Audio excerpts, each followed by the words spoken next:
संभोग या फिर सरल भाषा में कहें तो सेक्स एक ऐसा विषय जो सदियों से विवादित रहा और आज भी विवादित है।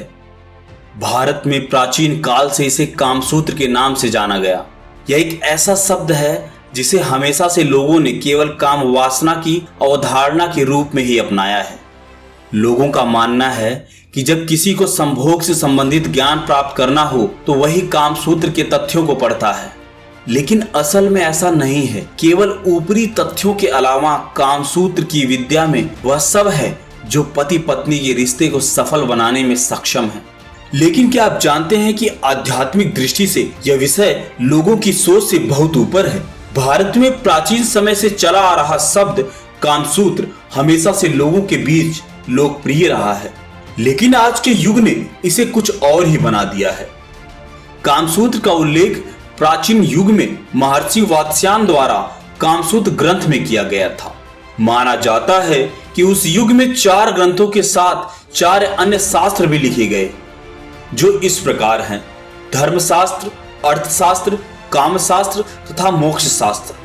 अन्य महान ग्रंथों की तरह ही भारत में कामशास्त्र को एक अहम महत्ता दी गई। लेकिन क्या है यह कामशास्त्र, आइए जानते हैं इस वीडियो में। उससे पहले वीडियो को लाइक कर लीजिए और चैनल को कर लीजिए सब्सक्राइब, ताकि इस तरह की जरूरी वीडियोस आपको मिलती रहे।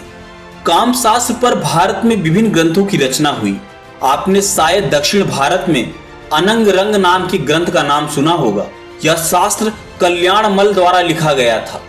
माना गया है कि यह शास्त्र अहमद खान लोदी के पुत्र लाड खान के लिए लिखा गया था। अनंग रंग शास्त्र में पुरुष की स्त्री की ओर भावना को बताया गया है। एक पुरुष स्त्री के बारे में क्या सोचता है, उसकी क्या भावना है, इसके बारे में विस्तार से चर्चा की गई है। इस शास्त्र में दिए गए अध्याय कामशास्त्र के विभिन्न पहलुओं को छूते हैं। स्त्री के रूप में स्त्री में जोश का उत्पन्न होना, स्त्री के चरित्र एवं विशेषताओं का विवरण और उसके अलावा किस प्रकार से सेक्स मनुष्य को आनंद प्राप्त कराता है, यह सभी तथ्यों से भरपूर है अनंग रंग शास्त्र।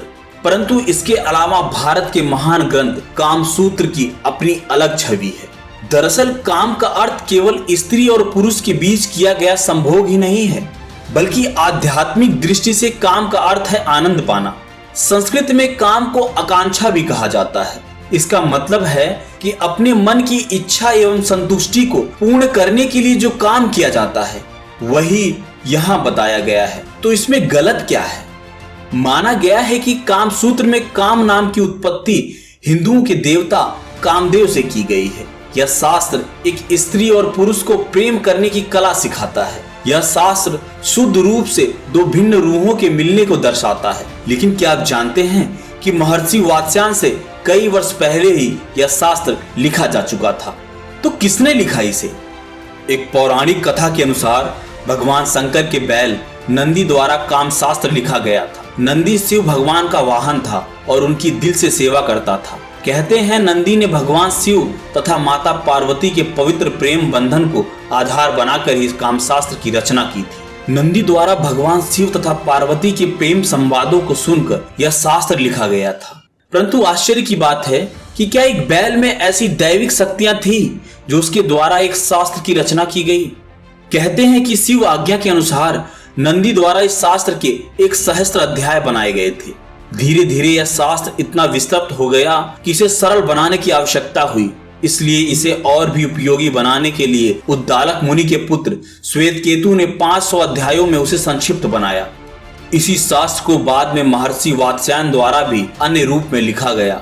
वात्स्यायन द्वारा ही इस शास्त्र को विश्व के पहले यौन शास्त्र के रूप में अपनाया गया। उन्होंने काम शास्त्र में प्रेम की विभिन्न कलाओं का वर्णन किया, लेकिन काम शास्त्र केवल प्यार करने के तरीके को नहीं समझाता, उसका उद्देश्य इससे कहीं ज्यादा विस्तारित है। काम शास्त्र को अध्यात्म से जुड़ने का मार्ग बताया गया है। यह केवल वासना का स्रोत नहीं, बल्कि इसके माध्यम से किस तरह से अध्यात्म की प्राप्ति की जाती है, यह काम शास्त्र का मूल उद्देश्य है। जिस प्रकार से मनुष्य के जीवन में सुख और धन जरूरी है, उसी प्रकार से काम को मनुष्य के जीवन का तीसरा लक्ष्य बताया गया है। पर सवाल यह है कि कामसूत्र से आध्यात्म की प्राप्ति कैसे होती है? देखिए, काम वासना से संबंधित शास्त्र चाहे कोई भी हो, सभी का मार्ग एक ही है। इस काम के जरिए ही मनुष्य को परलौकिक ज्ञान देना है। कामशास्त्र के अनुसार सेक्स आलिंगन शरीर और आत्मा का मिलन है। इस शास्त्र ने काम करने की इच्छा को पवित्र एवं शुद्ध बनाया है। यही पवित्रता इंसान को आध्यात्म से जोड़ती है। कामसूत्र बताता है कि पूर्ण आनंद के साथ आध्यात्मिकता को कैसे प्राप्त किया जा सकता है। जब जरूरत की बजाय विनोद और सुख ज्यादा होता है तो सेक्स क्रिया परम आनंद प्रदान करती है। यदि कामशास्त्र आनंद के साथ किए हुए संभोग को स्वास्थ्य के लिए उचित मानता है तो एक तरफा आनंद के लिए किए गए सेक्स को गलत भी मानता है। कामशास्त्र का मानना है कि यदि पति या पत्नी में से कोई एक दूसरे की इच्छा को पूरा करने के लिए संभोग कर रहा है तो वह किसी एक के लिए भी लाभकारी नहीं है। इतना ही नहीं, यदि कोई अपनी यौन इच्छा को दबाता है तो यह बहुत ही मानसिक बेचैनियों को जन्म देता है और जीवन से असंतुष्टि का एहसास होता है। यही कारण है कि विवाहित दंपतियों में चिंताएं बढ़ती हैं और समय के बढ़ने के साथ इन परेशानियों में और भी वृद्धि होती जाती है, जिन्हें खत्म करना एक समय पर आकर नामुमकिन हो जाता है। वैज्ञानिक दृष्टि से भी काम की वासना को महत्व दिया गया है। यह हमारे स्वास्थ्य के लिए अत्यंत लाभकारी है। कामसूत्र मानव के दिमाग और आत्मा को एक जगह केंद्रित कर शरीर की 5 इंद्रियों सुनना, महसूस करना, देखना, स्वास्थ्य और सुगंध आदि को सुख देता है। यदि यह सभी इंद्रियां एक साथ आनंद लें तो इसी को काम कहा गया है। काम शास्त्र में विभिन्न सेक्स पोजीशन का जिक्र किया गया है। यह प्रेम कलाएं हर किसी के लिए काफी उपयोगी साबित होती हैं, लेकिन इनका उद्देश्य केवल प्रेमी जोड़े की संभोग क्रिया में मदद करना ही नहीं है, बल्कि यह कलाएं एक पावरफुल आध्यात्मिक व्याख्यान प्रस्तुत करती हैं। इसलिए सेक्स की परिभाषा जो हम समझते हैं यह उससे कहीं अलग है। जब तक सेक्स में मनुष्य को आनंद की परिभाषा समझ नहीं आएगी तब तक वह कामशास्त्र को आध्यात्मिक दृष्टि से नहीं देख पाएगा। कामशास्त्र अध्यात्म एवं चिकित्सीय दोनों संबंधों को लेकर विशाल गुणों से संपन्न है। यह ग्रंथ समझाता है कि जब तक मनुष्य पूर्ण आनंद से काम वासना का अनुभव नहीं करता तब तक वह आध्यात्मिकता से दूर है।